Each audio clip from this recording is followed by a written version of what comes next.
Саламатсыздар ма баршаңызға. Менің есімім Алибек Бижанов. Мен Қазақстан Республикасының Ресей Федерациясымен одақтас мемлекет болуына немесе Ресей Федерациясының құрамына кіруіне түбегейлі қарсымын.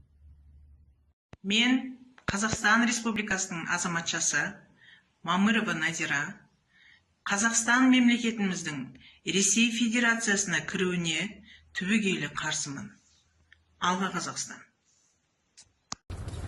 Біз тіркелмеген Алға Қазақстан партиясының мүшесі, қазақ елін мынау орыстарға қарсы қосылмауын шақырамыз. Біз ең өзімізге қымбатты болашағымыз, ұлтымыз құрдымға кетейін деп тұр. Орыстар өзінің елінің құрамындағы федерациясының бәрін соғысқа жіберіп, миллиондай адам шығынға ұшты. Балдардың болашақтары үшін, аман қалу үшін, еліміз, жеріміз үшін, орысқа бодан болмау үшін, ата жауымызға қарсы тұрып, бір ауыздан бірігіп, Алға Қазақстан партиясына қолдауларыңды көрсетіп, дауыс берулеріңді, челлендж жасауларыңды сұраймыз. Алға Қазақстан.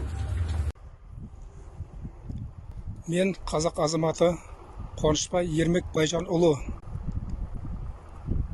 Қазақ елін Ресей мемлекетіне қосуға келіспейтінді білдіре отырып, өз азаматтарымыздың, өз ұрпақтарымыздың Ресейдің басқыншылық әрекетін қолдап соғысқа араласуына қарсылық білдіремін. Түбегейлі қарсымын.